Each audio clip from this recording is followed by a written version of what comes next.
Hi there. Hi, everyone. Hope you all had a good lunch, and welcome back to everybody who's here. And welcome to everyone who's joined us on the live stream for this panel, which is about equalities. So my name's Cecilia Wee, and I am Head of Artist Development at Arts Admin, and we are one of the co-delivery partners of Unlimited. So I just wanted to check in that everyone is feeling good and that everyone is settling into this afternoon's session and feeling watered and refreshed by this morning's discussions. So the live stream, in case you're wanting to go on the hashtag is Unlimited Symposium, which is a shortened version of the word unlimited, capital UNLTD Symposium, and it's up there on the screen. As a host for this session, all I want to do is read out the topic and introduce your chair. So the session is equality, disability, intersectional identities, and the arts. Intersectionality looks at various aspects of identity, such as class, race, sexual orientation, disability, gender as interwoven. Where does disability sit within the dialogues around intersectional identities, identity politics, and the arts? Before I hand over to Sonia Dyer, who's our chair for this panel, I just wanted to audio describe myself. I am short, I've got an asymmetric bob haircut, I like bright clothes and bright patterned fabrics, and I'm of Singaporean Chinese descent. Thank you. Thank you. Thank you, Cecilia, and welcome everyone to this afternoon's panel. Thank you to Cecilia and Joe for the invitation to join you today as well, and welcome to everyone who's watching via the internet. I should just also describe myself. I'm black, I'm I guess of medium skin tone, I have long hair, I wear glasses, and I'm wearing trousers and a t-shirt today. So I thought I would just really briefly introduce today's session because I really want to spend most of the time with our amazing panelists. But I thought I would just kind of trace some of the ideas that I explored in the blog that I shared as part of the introduction to today's session. And in my blog, I traced a very kind of partial and subjective history of the term intersectionality, which, as Cecilia mentioned, is a term that is used to describe the way in which various systems of structural oppression affect people who are marginalized within society in general. Just as a way of kind of understanding who's in the audience, can anyone let me know if you have heard of this term, intersectionality, before? Is it a term that you're familiar with? Ah, amazing. That doesn't always happen. So I'm glad it's happened today. I think we all are. I think that's where I'm kind of come from anyway. So just to kind of trace this history partially again, it's a term that is used a lot now in feminist discourse in particular, but its roots are within kind of black feminist and black queer feminist discourses. It was originally, well, it's coined by a group called the Combahee Women's Collective, which is a group of black queer women in the United States in the 1970s. But actually, we can trace the history of the term intersectionality, or at least the notion of intersectionality, much further back to, for example, Sojourner Truth with her speech, Ain't I a Woman, where she talks about being both black and a woman within the context of women's suffrage in the United States. And of course, many scholars since, such as, for example, Kimberly Crenshaw, who coined the term matrix of domination, or at least kind of introduced this notion of the intersection of various different forms of social inequality in quite a theoretical way. It then becomes used within queer studies, within class studies, and the kind of various intersections between all those things. So think about it as a series of layers rather than an identity formation that is about percentages, for example. And of course, nowadays, it's used a lot within contemporary feminism, or what I call capitalist feminism, where it's kind of used to sell us things. So you find, Beyonce using the term intersectionality whilst kind of selling the idea of a feminism that is about buying things. which again is a kind of interesting and kind of questionable legacy of all this radical work. So for today's conversation, I'd like us to kind of bear this radical history in mind, but also to ask ourselves and each other questions about disability and deaf culture's place within the conversations that are taking place around intersectionality, disability, and the arts. So some of the questions that I kind of posed in the blog, I would like for us to continue to talk about today is, can intersectionality be a useful tool in displacing the marginalization of all forms of so-called difference? That is, does it help us to collectively recognize that we all have identity? Even straight, white, able-bodied men have identity. We all do, and I think it's one of those things where identity is kind of foisted on people who are other or different, but actually we all have identity. And does thinking intersectionally raise the possibility of radical empathy and of solidarities across peoples? Or is it only relevant to some people? Or has it become, as it gets co-opted by capitalism, just another institutionalized and bureaucratic term that is going to be used to, put us in our little tokenistic boxes? So I would imagine there's a great deal of diversity of thought in the room amongst all of us, and certainly on the panel as well. And I think this is something that we should really welcome and embrace. And of course, we will disagree with each other in lively but respectful ways. I think on that note, I will kind of hand over to our first speaker. Our speakers have about 8 or 10 minutes each. I'll be keeping time, and Cecilia will be checking up on me as well to make sure that I'm keeping time. So I think we'll do well. Our first speaker is going to be Dr. Marlene Leroux. Marlene is the CEO of Artscape Theatre in Cape Town, and she was the first woman and the first woman of color in this position. And thank you very much, Marlene, for kicking us off today. Thank you very much, I must say, to Unlimited and also to the panelists that's here. It's that I was very privileged in 2012. I was part of the Unlimited to look at least at starting at the South Bank with the Olympics, and just to see the journey again where you are. But I would, because I have limited time, I would like to introduce you also, and I've asked whether I can really do it. I would like to say thank you to Sophie that's here, that we've worked with mainstreaming at Artscape Theatre, because I'm the CEO of Artscape. I see myself more as a facilitator, because I say my work is about, I want to wear a t-shirt that say that a title is only your ego. And this is my premises that I'm going to start with intersectionality.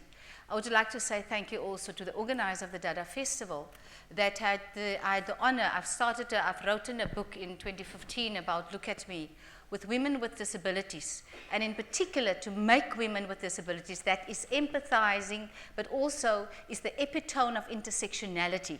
Because if you're an African, I'm an African woman in particular, I'm rural, I'm African, I am black, I had a child with a disability that just recently died, who has cerebral palsy. So the term intersectionality is much more broader than just the 3 aspects that was coined by academics as well. And also the living experience of being disabled in a black context, where it's not yet mattered the lives of persons with disability.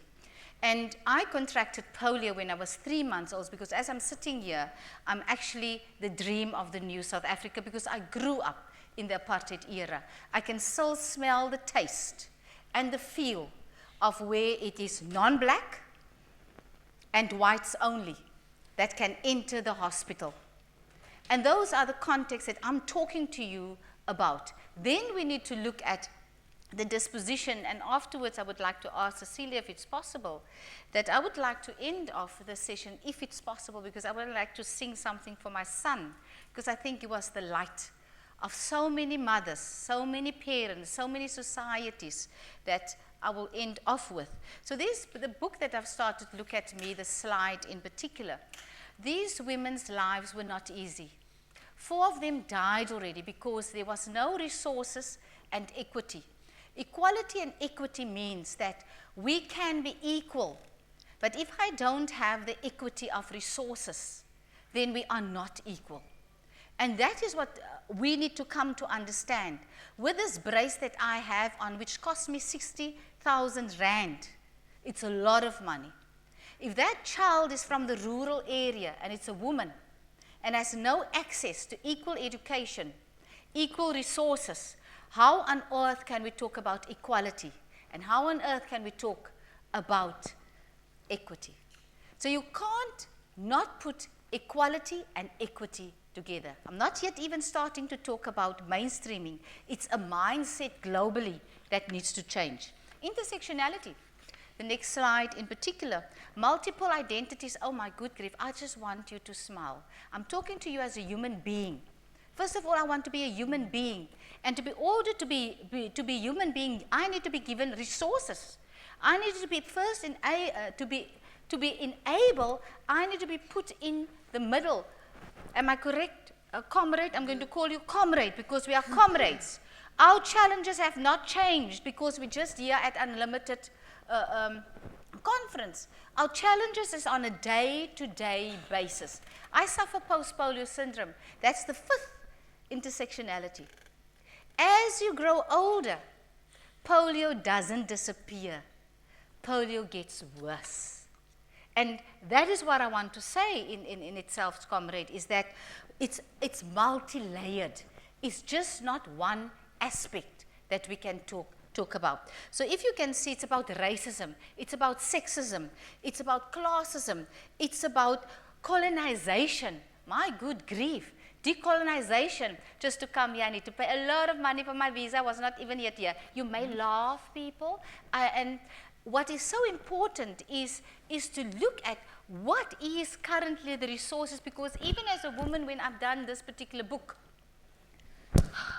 it was not favorable in my country or in my continent.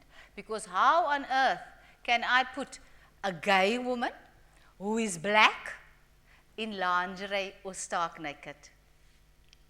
People used to phone me. I was marginalized from the beginning because it's not. You can't be gay and you can't be disabled. It's too much for the world to understand.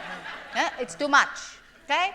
And the priestess and the pastors and the cultural myths that we are working with, it is too much to understand, because we just need to fit into the medical whole sphere. Social model doesn't even appear. Medical model, if you can get tablets and just, then you go. But this was just too much for everybody to be explained. But we just smiled, and then I will say to the pastor that phones me, you just looked at the picture, you never read our stories. And now we continue. The next slide. Africa's position. Today, I was very privileged to be part of the first session. And I want to say, you can argue in the UK from a privileged position. We argue from a total disadvantaged, marginalized position. So the arts we see as entrepreneurs, because on our continent, arts are not yet on our agenda. Disability and arts doesn't even feature. That's why I said in the previous session, the political willpower needs to be there. I was first appointed a little bit as a token. I said to myself, hey, I'm not going to be that token. I'm going to change. So I worked myself up to be the CEO of the National Theatre.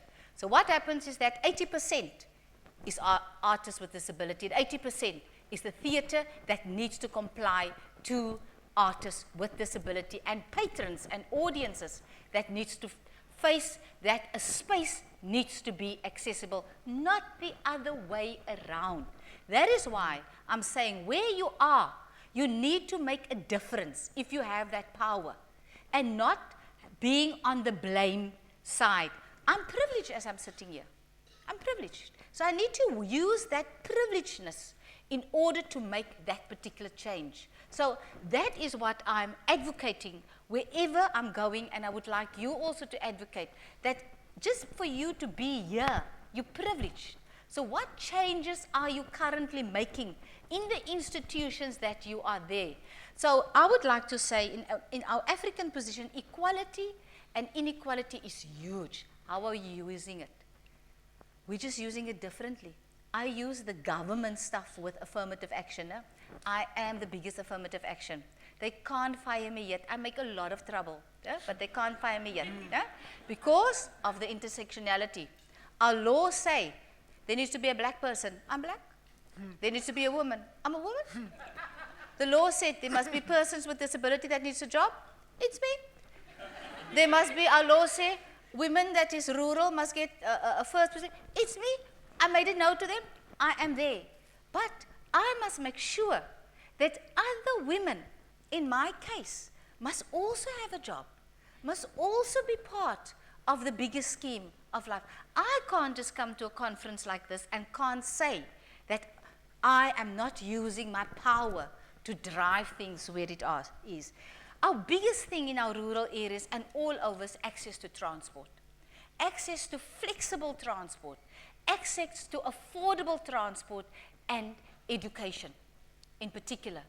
And what we're advocating now, so it's multiple layer. I don't just see myself being in the arts. I would like to state is that this is about empowerment and equity and equality on all levels. It's a mindset that needs to change in our society.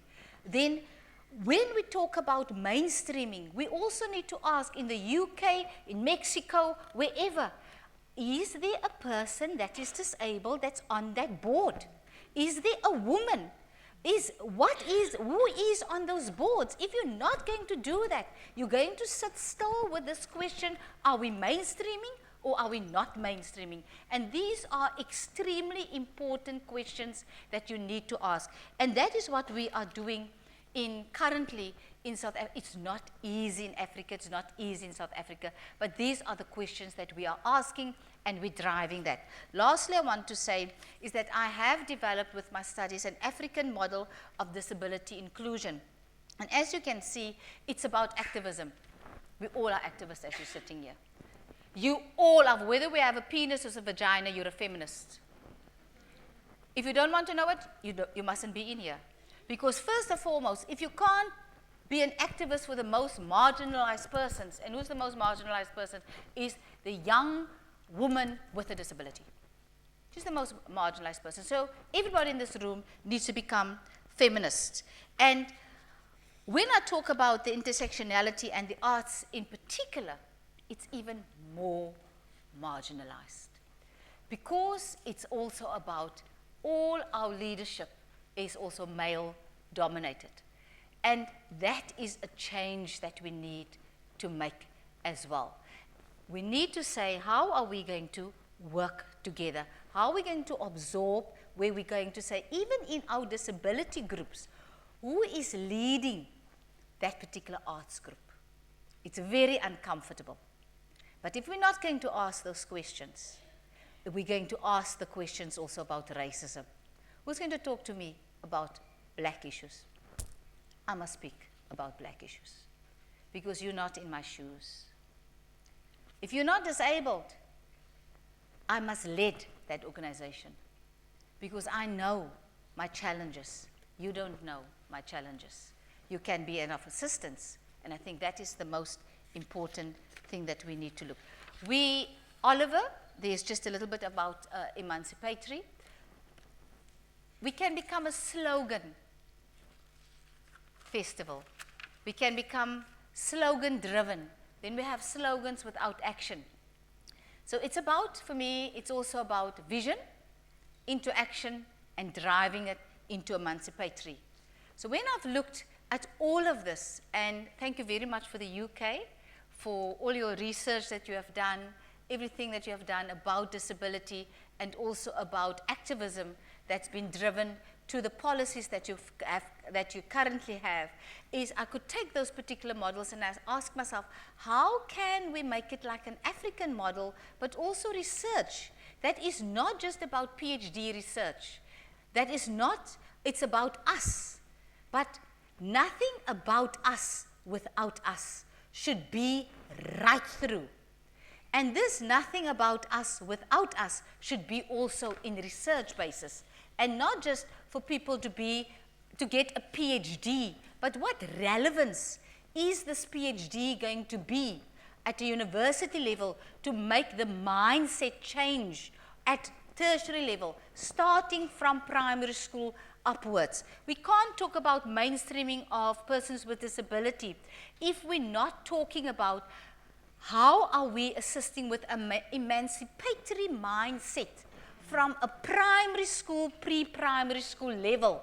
And those are the things that we need to drive. You are not going to be an emancipatory role model when you're 40 or you're 50. And there comes the intersectionality. Chauvinism doesn't start when you're 50. Chauvinism starts in your household when you're pre-primary, in your household when you're 5 years old, when you're 3 years old. So what I want to end off is that when we're talking about an emancipatory research in an inclusive society, is a human being, as we're sitting here, what does a human being need? Everything. Arts and culture is first. Secondly, we need the medical. We need the social models. We need all the models that you can get. Economics, education, transport, culture, entertainment, community development workers. We're advocating currently in Africa, in South Africa, because of our people in our rural areas needs to be where we need to look at how are you accessing at the implementation of government's policy that's on the ground, because the policies has been written there, but it's been never tested on the poorest of the poor. Policy should never be like that. Policy should be where you first do your audit from the poorest of the poor, then you write the policy, and then you look at capacity, you look at resources, you look at equity, you look at whether that mother has access to the basic things, water, sanitation, education, and then you look at equality. If those things are missing, it's not relevant. And that is why on the slide you see it equals to relevancy. Conclusion, I've timed myself. You may laugh. The conclusion on this all is that a human being you can't just put into sections. It is about how the world has put you into section. You're not born with culture. You're not born with religion. You're not born with language. It's the community that enculturates you. And you're not born with racism. So, our job as activists for disability and intersectionality is to enculturate and to educate our communities about inclusivity. I thank you.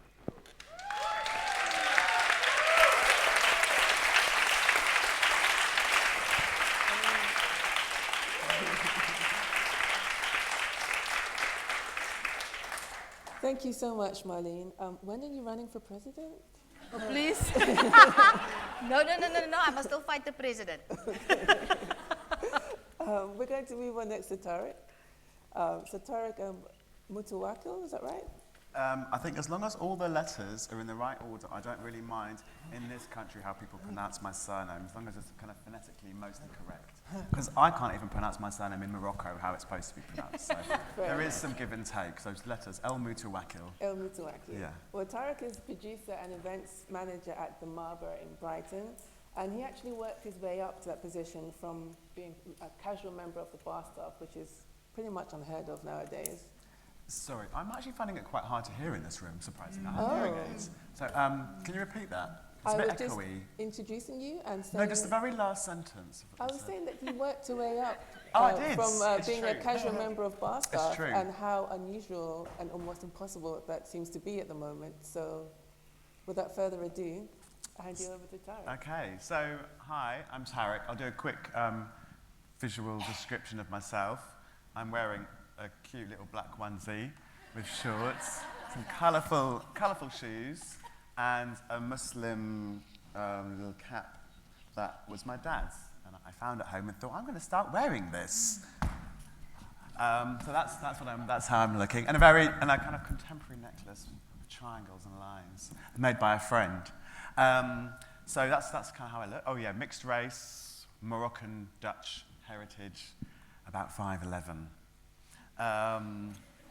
Smoky eyes. So, I work in the arts. I work at the Marlborough. I started working there in 2001 in the pub, and I pulled pints for 8 years with not much of an ambition, and was quite happy not having really much of an ambition because I knew what I could do. I could pull pints. At this time, I thought of myself as a queer person. Hadn't really considered my race actually at all.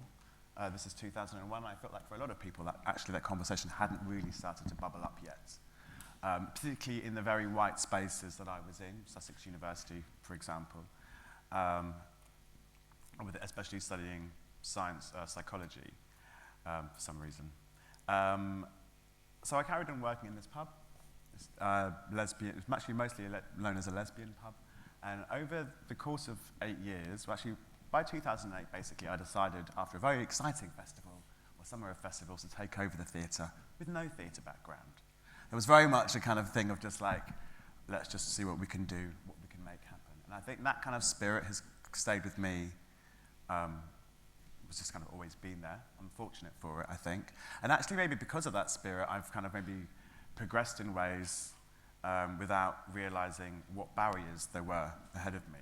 It's more recently, a few years ago, I was like, oh, it's brown o'clock inside and it's white o'clock outside. That's interesting. And then a few years ago when I went to get I got hearing aids when I was 25, after a family I was living with were like, I think that you might have hearing loss. And at the time, my response was, I just don't listen, okay? Because that seemed more comfortable to me at the time. Someone who had no experience of deafness or disability that I knew of. Turned out that I probably had always had hearing loss and that no one had spotted it, and that I was just particularly resilient or good at kind of doing other things so people didn't notice. And then, so that's been, so I started wearing hearing aids when I was 25. By the time I was 35, somebody asked me if I was on the disabled register. I was like, there's a register? So I'm on the register now. I have a bit more understanding about being a person with disabilities, and then during that period I also discovered that I have ADHD as well.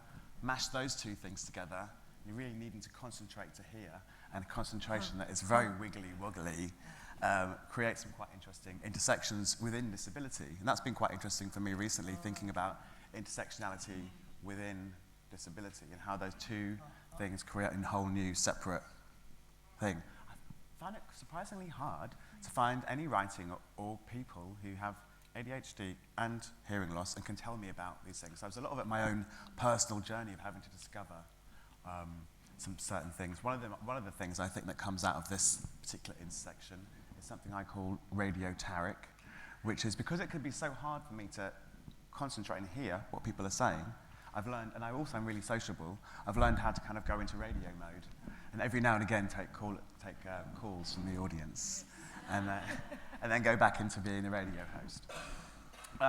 So I worked my way up from working in a pub to deciding to take over the theatre. But very quickly became a place that a team formed, people who had actually had a theatre background, which was really helpful because I just had enthusiastic background, and a kind of like, we will make this happen background.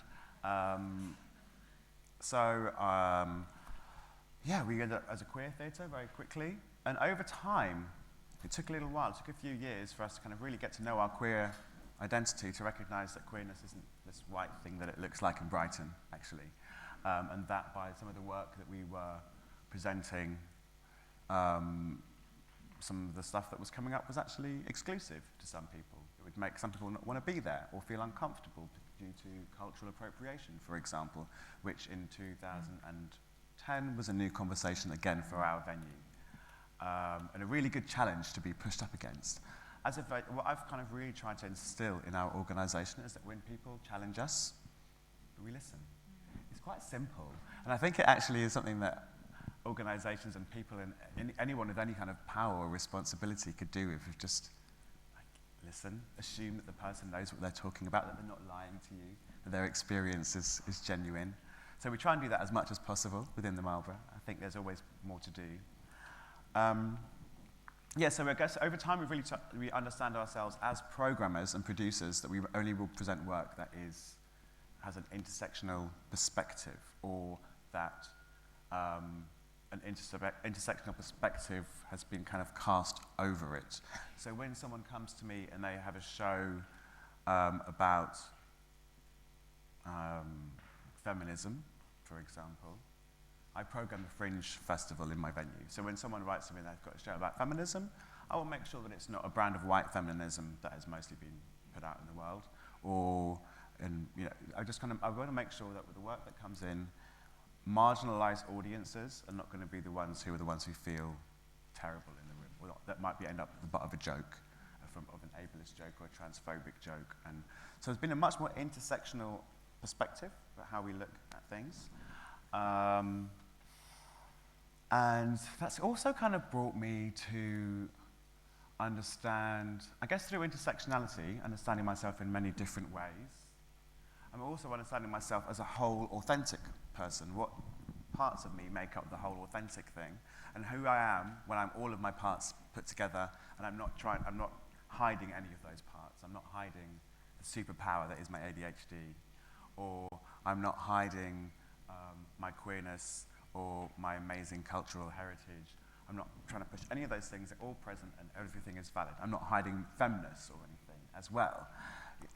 It's quite hard to find those spaces. And so I created one from a vision of like, what would it be like if we centered otherness?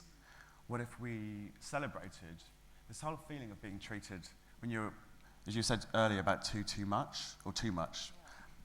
Someone on the met on the weekend, their name was too much. They were too. No, too much. And the whole thing was about like, you can never be too much, actually. And I often feel that way. I often feel like maybe I'm too much. I'm minimizing myself, particularly in England. I went to New York and I was like, look at this sidewalk.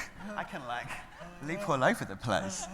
So I'm really enjoying, so I made this place called Brownton Abbey that centers queer people of color, especially those with disabilities, as a way of seeing what happens when you make a different center. The event in itself is for everybody.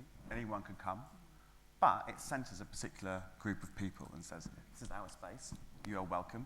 We set the rules. Here they are. Enjoy yourself. And it created a really wonderful, beautiful energy.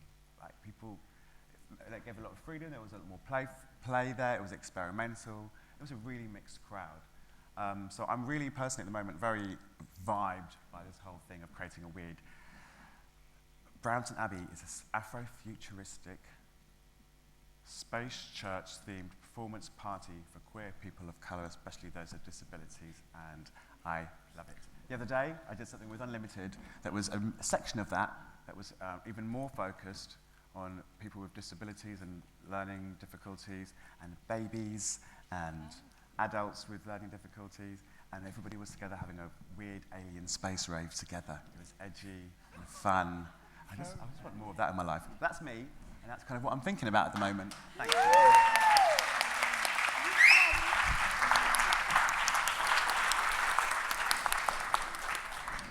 It's also not exactly what I had on my list of notes, but... That's all right. It's good to freestyle. Thank you so much, Tarek. We're going to move on to Sandy now. So Sandy is an artist who was born in Taiwan. She's going to talk a lot more about her practice, but she's also writing a dissertation on, I guess, the intersections of fashion and disability at the moment as well. Thank you, Sandy. Okay. Is the mic working? Yeah. I don't say, can you hear me? Because if I said that, it's me making an assumption that everybody uses their ear to hear. So that's what I do. I'm a Taiwanese. I'm in my mid-30s. I'm wearing a white shirt and a pair of green pants patterned with blue butterflies. I have long black hair, and I was born with 2 digits on each limb. I tell kids that my fingers are like rabbit's ears. 12 years ago, my dear finger brother, Matt Frazier, He told me, in the UK, you give 2 fingers as the sign as fuck you. So to assimilate, I don't know if it is still true nowadays, but so to assimilate my hands to British culture, I guess that the audio description for my hand would be, I have a pair of fuck you hands.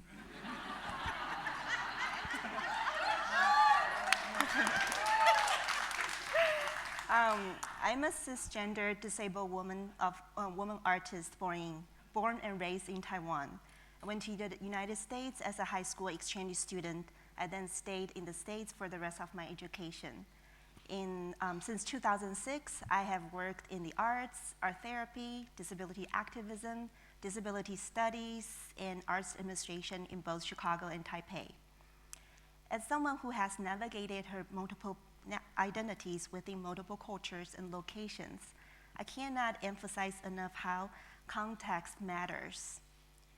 I'm going to share snippets of some conversations and comments that I have encountered to give you the context of my thinking. Image on the left, 2 East Asian disabled women born with 2 fingers, both with long hair and both wear black shirts, one from Taiwan and one from Japan. Each of them holds a sign with identical texts, except their names at the end. I am on the left. My sign says, same race, same gender, same disability, but I am not Akemi. And Akemi's sign says, I am not Sandy. Living in the United States as disabled women of color who share the same impairments, the joint presence of Akemi and I have confused a lot of people. We have encountered a number of people who just could not tell us apart. Some elderly white woman once complimented Akemi for my art while I was sitting right next to her. Our friend's friend, a white woman who grew up mostly in white suburban communities, once asked, do women from East Asia all have 2 fingers? You might want to check other disabled women from East Asia today. Image on the right, the old photograph captured me at age 5 in Taiwan. I propped my upper torso out of the car window. I placed my right hand on my forehead as I squinted into the far away land with a wide open mouth. My father stood behind the car in dark sunglasses. To me, my childhood picture says curiosity and exploring the unknown. I recognize that intersectionality may be new, it may be big or even scary to some people. So I invite each of us to stay with the uncomfortable feelings as new ideas or difficult conversations arise today. Be curious, use your senses to feel with your body, mind, and or emotions, to taste and hold any reactions that might come to you. Let's raise questions, and I will be asking questions in my talk. And there will be time for discussion at the end. Next slides. You are so pretty. It's a shame that you only have 2 fingers. Such comment made me only hated the way I look as a child. As a young adult returning from the US to Taiwan, I had already come out as a disabled person, and I embraced the person who I was. Then I heard people said to me, now you're confident, you have overcome your disability, you can earn fame and money by showing your face, your impairments, alongside of your art.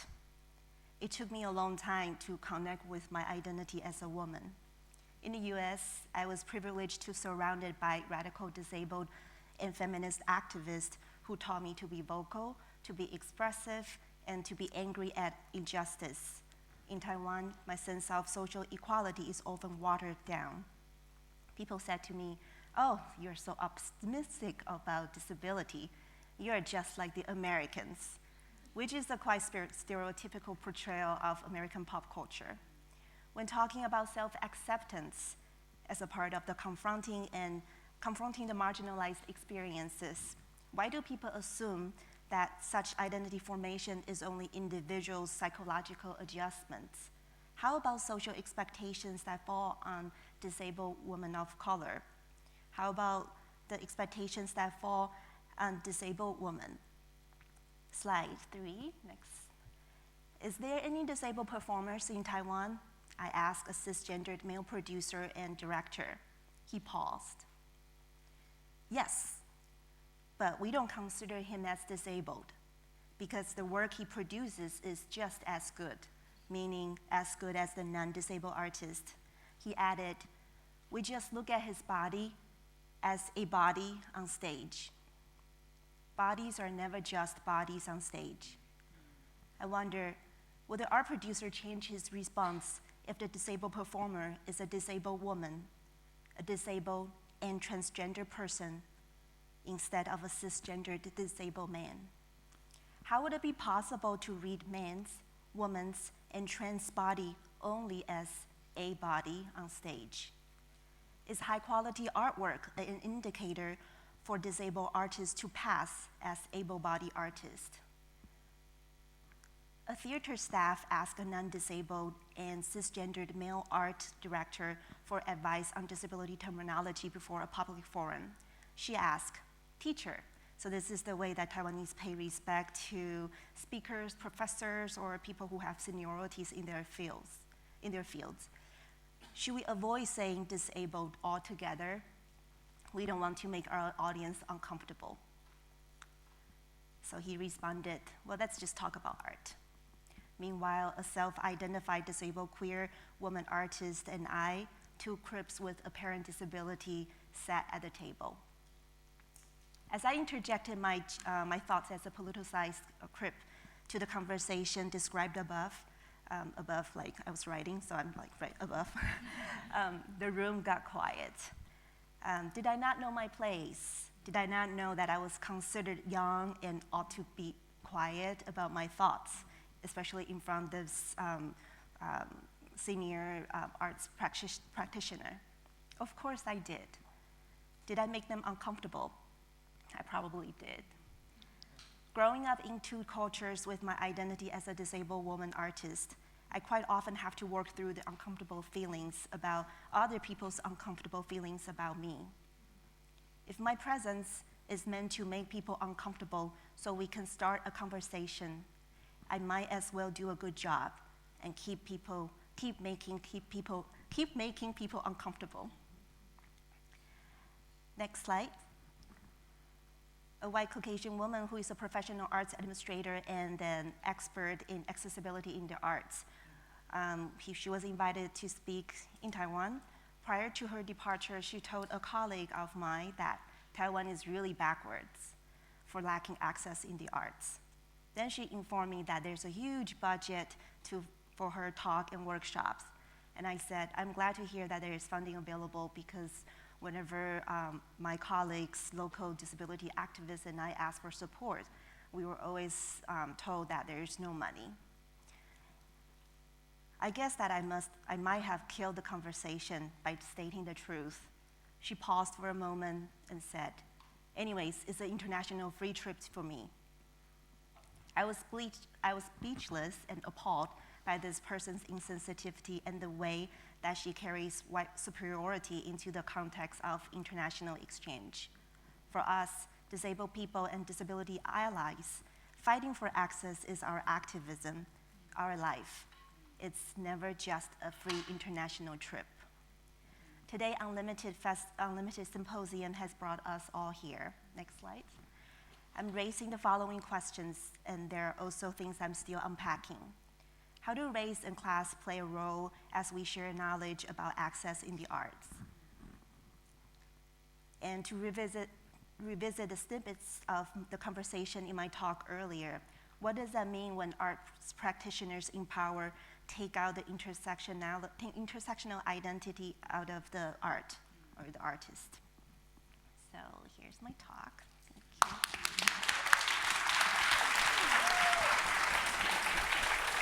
You sit.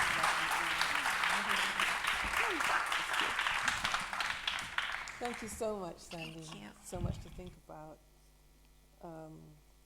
Particularly the kind of what happens when you make other people uncomfortable and the kind of work that you are then forced to do. I think it'd be great to kind of tease some of that out later as well. Our final speaker is Michael Rinsky. He's a choreographer, performer, and theoretician based in Vienna. Michael, I'll hand over to you. Thank you. Yeah, let me begin by saying that I feel really delighted to be here and to be invited to this amazing symposium and to be around those fabulous people. Me personally, I need to start with a small confession. Namely, that this time it was actually not so easy for me to prepare myself for this panel because when I began thinking a little bit more deeply about our subject, our issue, intersectionality, intersectional identities, there was one moment when I was thinking, oh, fuck, actually, I'm really only labeled disabled. This is actually the main axis of discrimination, or the main axis, the main power relation that I need to face in my life, so I wouldn't feel myself so comfortable with claiming for myself an intersectional identity. This would not really, I wouldn't feel, it wouldn't feel right in a way. On the other hand, I think a lot about power relations, about social processes, social transformation, and so on. And so I need to be able to at least contribute something. So what I'm going to say is maybe a bit comes from a bit more abstract or broader perspective, and is maybe not so concrete or whatever. So I would like to start with the question, what is actually at stake for me in using this concept of intersectionality. And what is at stake for me is really that by using this concept, we are able to grasp the specificity of different social experiences. So we get the concept of intersectionality for me allows us to acknowledge specific social experiences, like what does it feel, or what is it like specifically to be a gay man, a gay disabled man, or what does it specifically mean to be a queer person of color, or what does it specifically mean to be a disabled woman.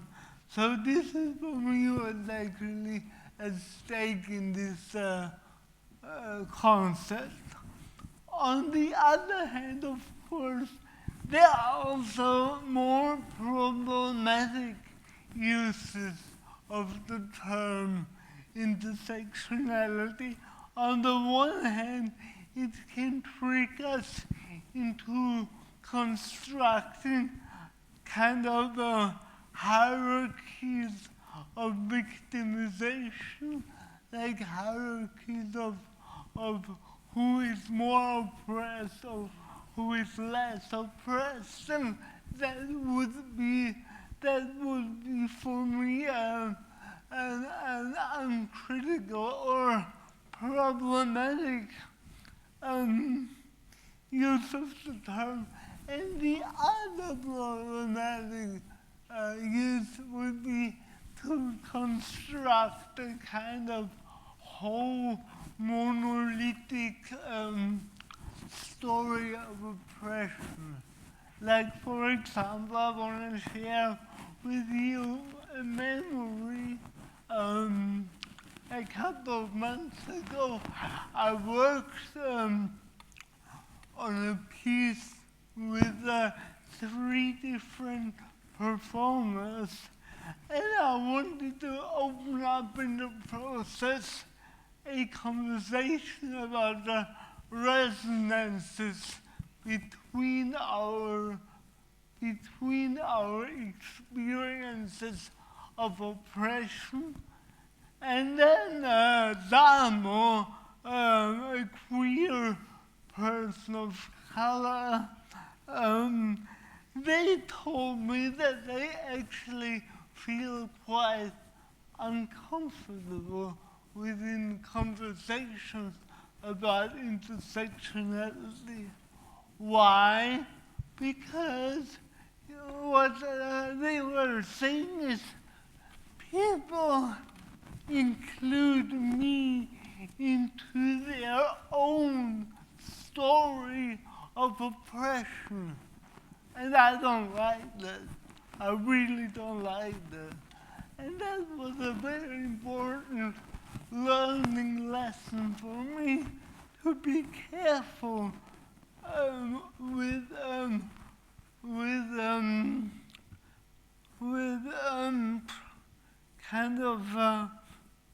kind of erasing the specificity of different experiences of oppression. Like, ableism is something different from racism. Ableism is something different from sexism, which of course does not mean that they would not be connected.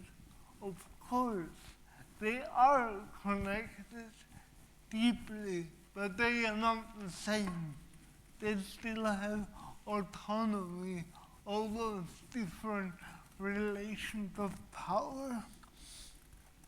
But in whatever way we might use this word or this concept, intersectionality, I believe that what we are actually articulating is a desire, I suppose, a desire for solidarity. Like when we talk about intersectionality, in a way I feel we also always kind of have this desire to create spaces of solidarity. So let me say a few things about this concept or this practice of solidarity. People, when I raise this issue, people also often respond, hey, solidarity, this is really complicated concept and so on. And indeed, it is very complicated and it can be contextualized in very different ways.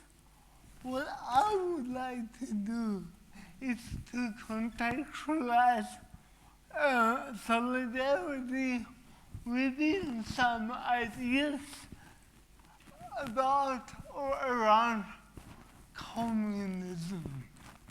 I was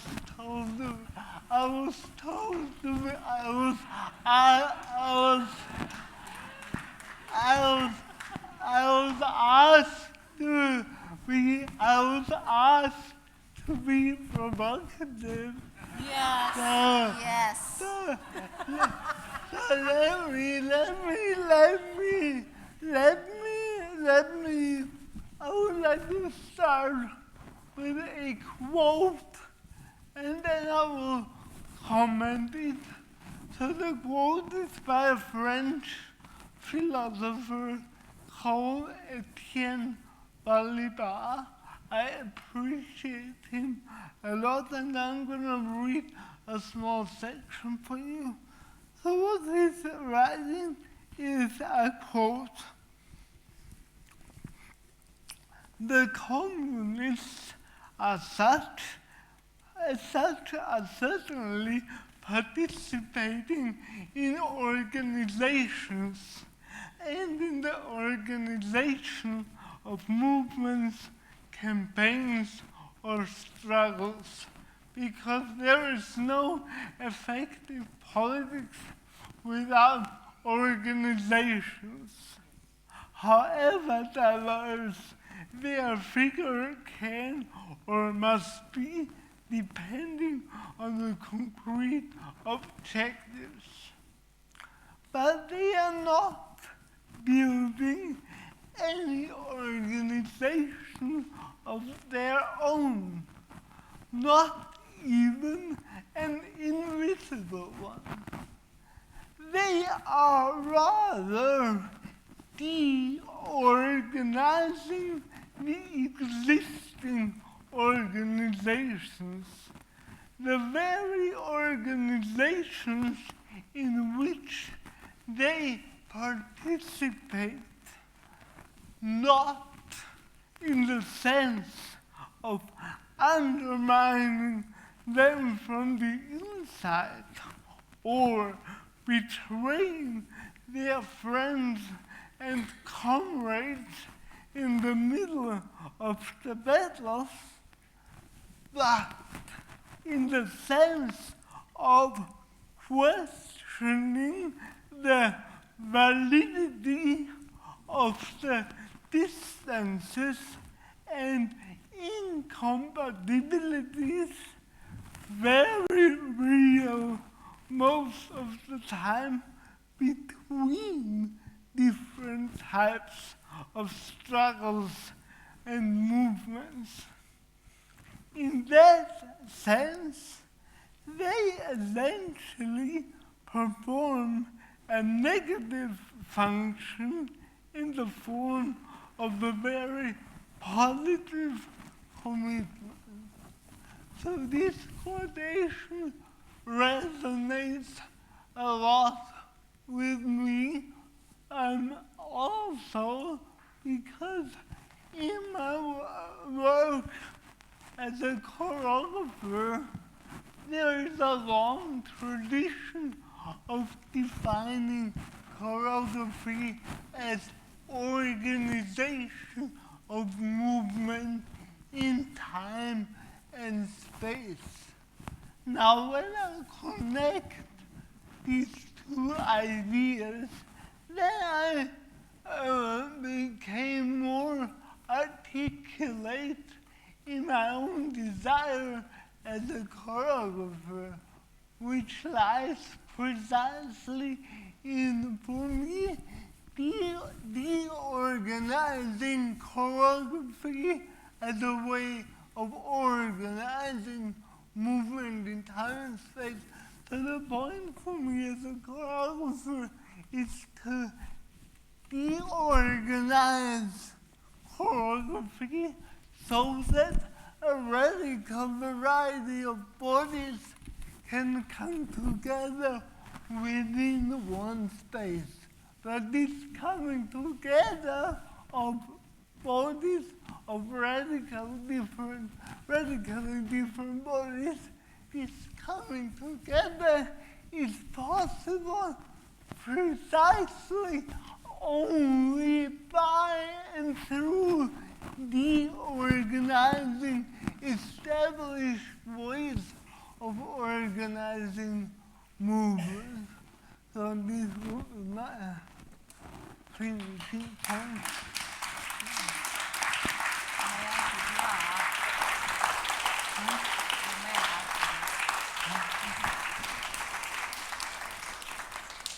Thank you so much, Michael. I'm kind of feeling that maybe I should rebel slightly because we're literally supposed to leave this room now, but I wonder whether there's time for a couple of questions I think that we can all address together, and also I'm aware that Mani would like to intersect. Is that possible? Maybe one question? How many? Yes. Yeah. Okay, well let's take a question. Phone.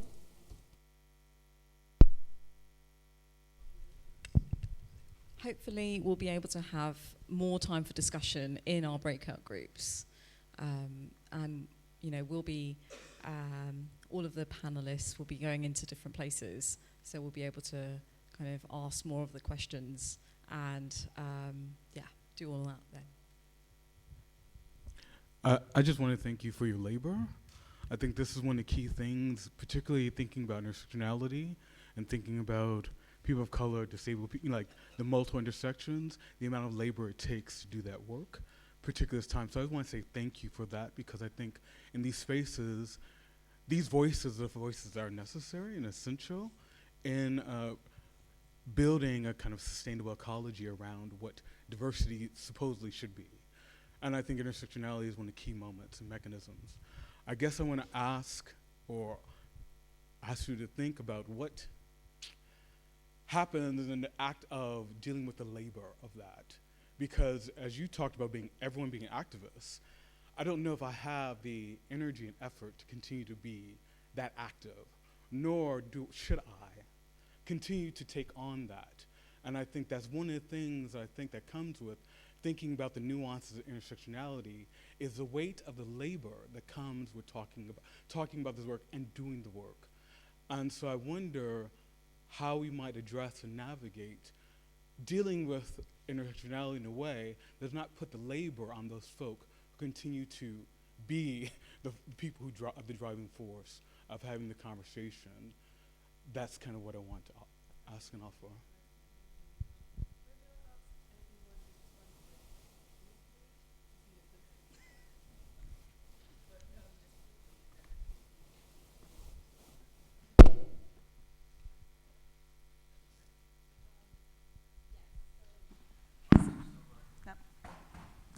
Is that working now?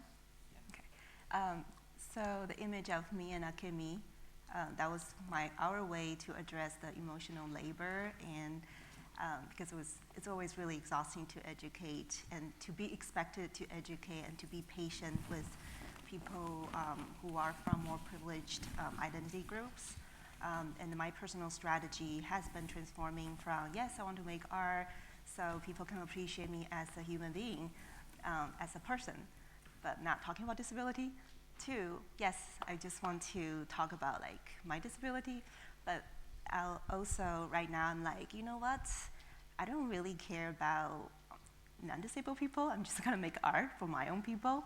And I'm not feeling like this is going to pigeonhole me or anything, but because I'm seeing disability art for me is a way of articulating a new art movement within our history, and we are building history together. So a lot of time, I think what helps me is knowing that I am making art for and with, about my Crip sisters and brothers. So that's what helps me to sustain my work. Disability is very personal for me. And it's also about, I fully understand, it is about energy. It is a commitment of my life. To be black, come from very poor background, I don't have the luxury just to be an artist. I use the arts as a vehicle to get out with my people, to government, to spearhead, to make them aware what is the necessity for persons with disability just to have access to be alive and to have equality and equity. So the arts is one part, but to use the arts, and I use the arts to drive it home about everybody needs to have a place, a job, access to education and health. So it's not a luxury for me. So intersectionality, what we have discussed here, it is not just a term, it's a way of living. So I can't just go sleep at night and say, I'm going to be this artist with this voice. No. The time is not yet for me. What I need to use is to use the space to get out to government and to be that activist. Thank you, Marlene. I mean, my response regarding how to deal with the emotional labor of the work that I'm doing, and also maybe the advocacy that I'm doing, the response that I will give you is a kind of, yeah, of course, just one response. And my response is, I couldn't only do what I feel is good to do. I could not do it. I need to have a personal, subjective desire to do something, or to find pleasure in something. I think for me, finding pleasure in what you do is what sustains me in my work. And I need to find this thing that I find pleasure in. Because when I'm only playing Michael the angel who is doing good things, I could not go on with doing it. I need to find a subjective desire in what I'm doing, a subjective urgency, a subjective pleasure that is really mine in a way. Thank you, Michael. Ty? I wanted to say that existence is resistance. So just the mere fact that we are here, breathing, existing, that's already activism, actually. The fact that we may be getting out of bed, if it feels right for our bodies, if our bodies are saying, all right, get out of bed. For me, I feel that's already activism. With the world that is stacked against you in every single sort of way, just getting up and getting out the door, if that is what you can do that day, is a form of activism. You don't have to be on the streets or making art about disability to be an activist, or to be doing something that is pushing back against the paradigm. We all have our different ways. There are people who are making art and have the energy to do that. Great. If you're not doing that, you can still consider yourself an activist. I think if you understand that your existence is political, that your body is political, and that you taking your body wherever you can is political, that's a form of activism. And hopefully one with, and then that's up to you in terms of levels of how much your own kind of, well, actually it's not always up to you, the levels of work that we have to do. The labor we don't get to choose. So actually, because the labor isn't up to us, look after yourself. Your self-care is activism. Having a nice long bath, not doing all that work that someone is saying, this needs to be in now. If that's actually going to make things terrible for you, actually just knowing yourself, what your needs are, I feel that's a form of activism. Thank you.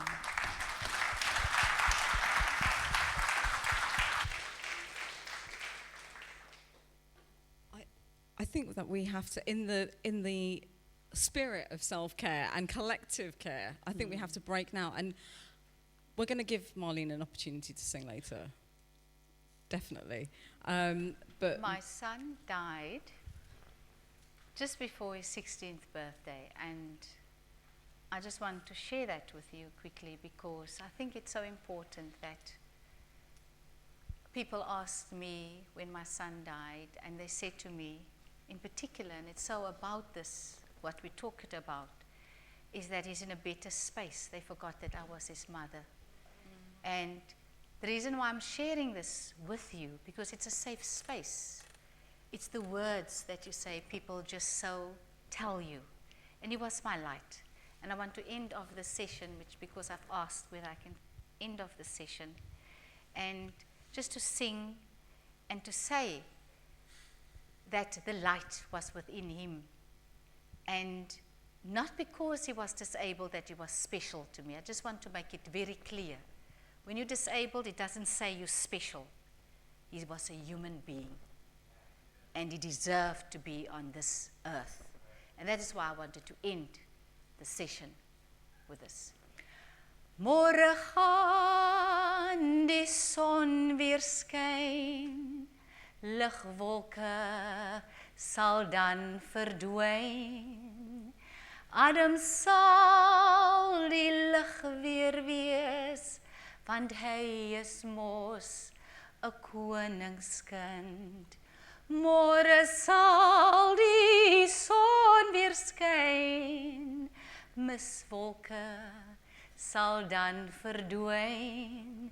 Stormwinde dan sal stil, want hy is mos 'n koningskind. Jy is mos 'n koningskind. Every life matter. Thank you.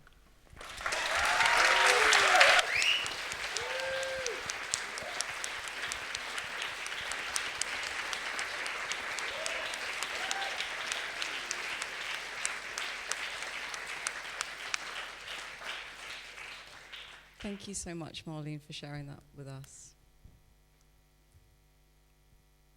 And thank you to all of our panelists. Thank you to Tarek, thank you to Michael, thank you to Sandy, thank you to Sonia. You can read more about Sonia's work as an artist and writer and curator on the Unlimited blog, as well as all of the panelists from today. So we're going to now go for a short break. And then after that, we will have the breakout groups in the same format as before. So here are the options. There's the Western Theatre, which is in here with Michael, Marlene, and Sandy. And then on the ground floor in the Claw Theatre with Sonia.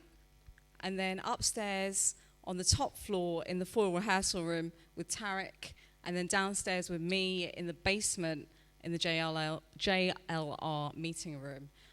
So the groups will start in, do I have someone who can tell me what time they start at, please? They start now at in 10 minutes time. Thank you very much, Fiona, thank you. And refreshments will be available in each of the rooms. You can go to the same discussion group as you went to before, or a different one, depending on your access needs.